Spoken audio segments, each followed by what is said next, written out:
What's up everyone, Darcblade here, and it's that time again where we go back and look at the top 10 games of 2015. For me, 2015 was an excellent year for games. There were many decent ones released, and I got to play most of them during that year. Thus the reason for this video being released in January rather than a little bit later. Most of the videos on this list are games I have reviewed, but there are some that I haven't. Normally games that are on the list that I haven't reviewed are due to me receiving them after their release date. Remember though that this list is for games that were released in 2015. The list is also based on a few aspects. They're based on the story, presentation, gameplay, and their multiplayer aspects if they have any. This is also my personal list, and yours may differ. Before we get into the main video though, here are a few honourable mentions that didn't quite make the top 10.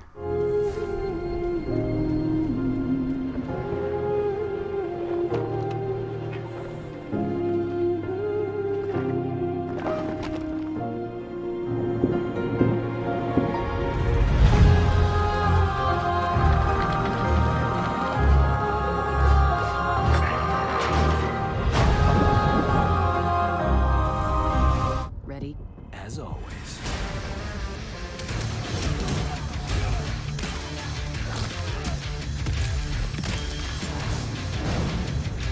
What's your update from Colonel Flag? He said, "Why are you bothering me?"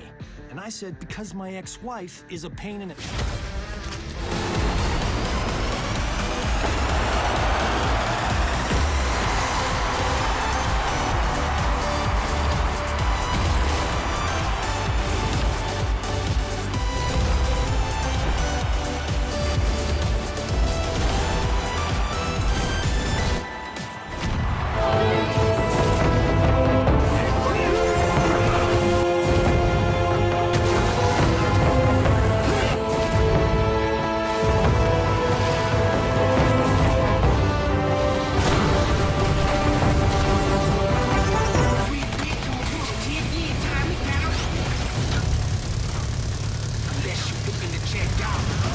Triple kill.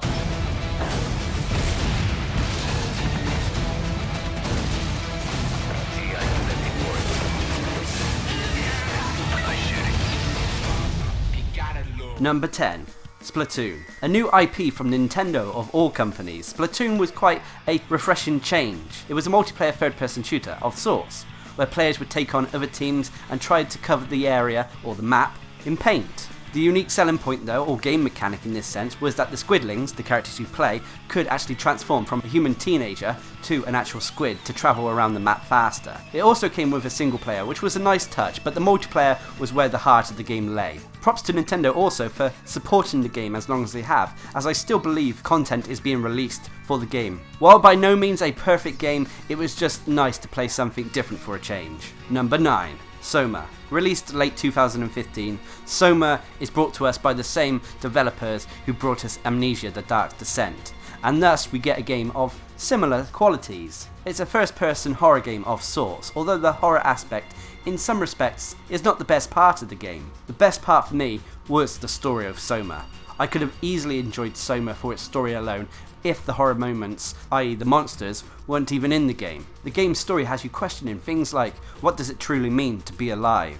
Which is pretty deep. However, Soma tells it so well and gets you invested in the story.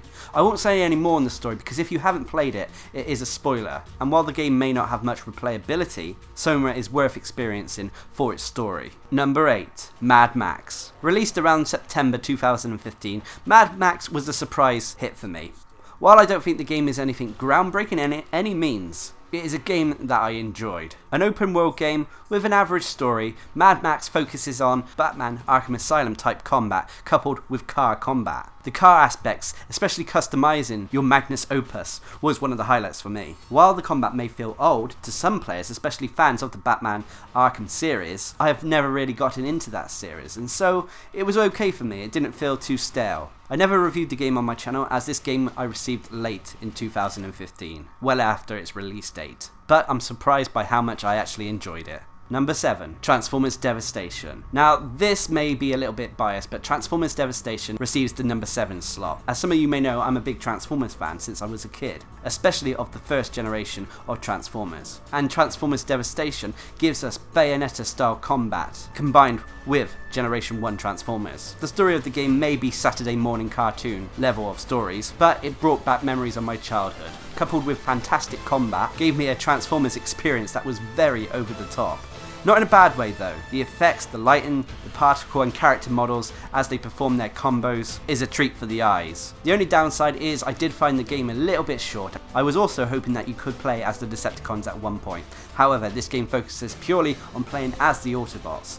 You can switch between a number of them, and each approaches combat slightly differently. If you're looking for your Bayonetta or Devil May Cry fix of 2015, then I would suggest Transformers Devastation. Number 6, Xenoblade Chronicles X. Xenoblade Chronicles X is a massive game and it's going to take you a long time to get through it. But it is really enjoyable. While some of the graphics, especially of the character models, may be a bit questionable at times, and the English voice acting is maybe not the best, the actual depth you can go to in managing your characters, in combat, and in the story in some respects, makes this game worth a place on my list. The environments and the creatures you fight also deserve a little nod. And by the time you've got to the point where you can control your scales, basically the giant mechs you can control, the game really becomes a lot better. Just be careful though, as you can easily lose yourself in Xenoblade Chronicles X's world. Number 5, Until Dawn. This was a surprise for me. I wasn't actually going to pick up Until Dawn. It wasn't on my radar at all. But spur of the moment, I got it mid-2015 and I really enjoyed it. It was really fun to play out a horror movie that had all the horror tropes you would find in classic horror movies. It made a big emphasis on decision making, and while by the end of the game the decision making isn't as varied as the game made out, it still can result in different endings, as any of the characters you control can be killed through your actions, whether you intend them to die or not. The presentation was adequate enough with this game, and the actors portraying the characters in the story looked like the actual actors in real life, which was a bonus. The only downside was there's little in the way of gameplay. A lot of the gameplay mechanics in this game are through quick time events or slowly walking about and exploring the landscape, albeit a very linear landscape. Despite that, I still had a blast playing this, and it's one of the only games that I fully Let's Played over on our Let's Play channel. Actually, if you're interested in to see the Until Dawn Let's Play, I'll leave a link down in the description or an annotation on screen here so you can go check it out. If you haven't already experienced Until Dawn, then I advise getting it. It's also really fun to enjoy this with a friend, despite it being not a multiplayer game. Number 4, Fallout 4. Fallout 4 for me was a surprise. I've never been a huge fan of Bethesda games. Sometimes I find them a little bit overwhelming. I also find certain aspects, like for example weight management when you're carrying items, rather frustrating. However, I was actually really surprised with Fallout 4 at how much I enjoyed it. Whilst the story may be hit and miss in places, it was okay. But for me, I gained the most fun out of its gameplay and the exploration. Now me personally, I've never found myself as a player who enjoys exploration that much in games. I'm normally goal driven, but it was a refreshing change to sit down with Fallout and just explore the Commonwealth. Whilst the settlement building may be nothing special for me, it was still a nice time sink. It's also a game that you will spend a lot of time on, even if you don't like the base building. The amount of exploring, the stories, the side quests, the amount of customization you can do will have you playing this game for sheer hours, if not days. And if you really get into it, then weeks. However, the only downsides for me and what made it come in number 4 was the few technical glitches that all Bethesda games seem to have. Whilst these glitches may be addressed in time, it's a shame that the game wasn't launched glitch-free. Number 3, Metal Gear Solid 5 The Phantom Pain. MGS5 The Phantom Pain is a fantastic game. Its gameplay is near perfection in my eyes for a stealth game. I'm a huge fan of the stealth genre.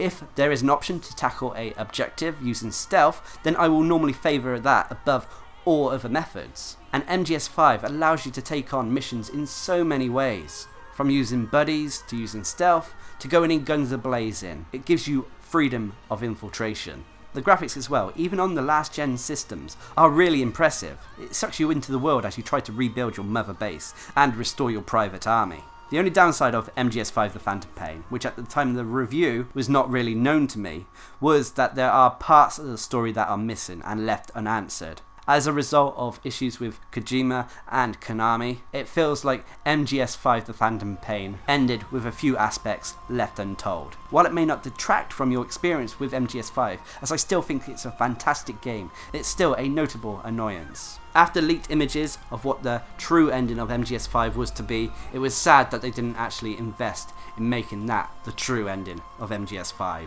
However, despite story issues, I still thoroughly enjoyed this game and stand by the review I made for it, as it stands as one of the greatest examples of what a stealth game can be. Number 2. Bloodborne. Released early to mid 2015, Bloodborne was a huge surprise to me. Originally, I wasn't actually that interested in the game. Whilst I've been a Souls fan, I never jumped on the hype train for Bloodborne.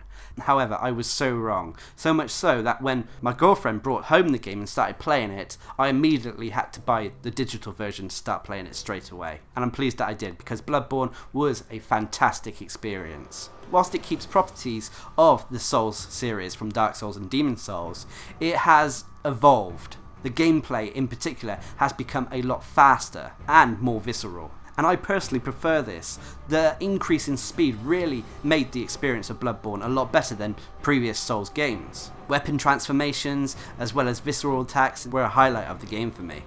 Again, the story was told through very vague NPCs and flavour texts. It was still fascinating, albeit very gruesome and grotesque in places. The whole art design as well of Bloodborne is another reason why it's reached so high in this list. The environments, from the gothic structures to the nightmare worlds, from the bestial creatures to the massive bosses, all are designed to look very dark, grotesque and horrifying. It's all wound up to almost like a horror experience, which for me personally I thoroughly enjoyed. On top of that, the DLC that came with the old hunters added more life to Bloodborne.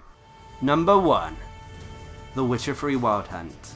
Some people may say that I'm just copying everyone else, but for me really The Witcher 3 Wild Hunt is the game of 2015, my number 1 experience. However, there may be some graphical glitches, and where the gameplay might not be everyone's cup of tea, the story molds everything together into this masterpiece. While some people didn't like the combat, if you put it on the right difficulty and invested enough time discovering what was what, you can actually get a lot out of the combat, and it is more deeper than you may think.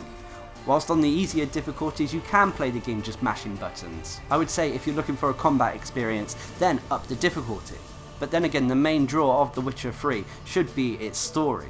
An epic tale of the Witcher Geralt of Rivia as he clashes with the Wild Hunt. Whilst it does help if you've played the previous Witcher games or even read the Witcher books, it doesn't matter too much as there is a lot of information you can access through character biographies and such. When it comes to the graphics and presentation, of course they're going to look better on PC, but even on the consoles, they're still good enough that it won't detract from the game. CD Projekt Red are also constantly updating the game with patches, fixing quests and that, and listening to fan feedback. It's actually quite refreshing to see what they're doing. All in all though, The Witcher 3 for me is my number 1 game because it got me emotionally invested in the characters and the story.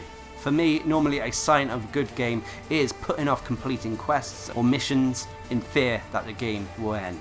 And that is exactly what happened with The Witcher 3 Wild Hunt. The Witcher 3 Wild Hunt is also receiving numerous free DLCs, as the game did receive a little bit of a delay when launching. It is also receiving 2 expansions, which in some respect, these expansions are large enough to be games in their own right. It is a massive game that you will lose countless hours on, and with the upcoming Blood and Wine expansion, you will lose even more, making The Witcher 3 my number 1 game of 2015.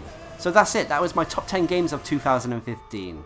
2015, like I said at the start of the video, was a great year for gaming, and in some respect, any of these games on this list could have been someone's number 1. There are some in my little honourable mentions list that I wish I had played more of. If I had so, could have been in the top 10, but alas, this is the way things work out. I know The Witcher 3 Wild Hunt has been on a lot of lists lately, but it really was that good of a game for me. But anyway, do you agree with any of the games on the list? I'll be interested to hear what your top 10 games of 2015 were, so leave a comment down below. And until next time, I've been Darcblade, bringing you my top 10 games of 2015. Hope you enjoyed the video, thanks for watching, subscribe and like for more.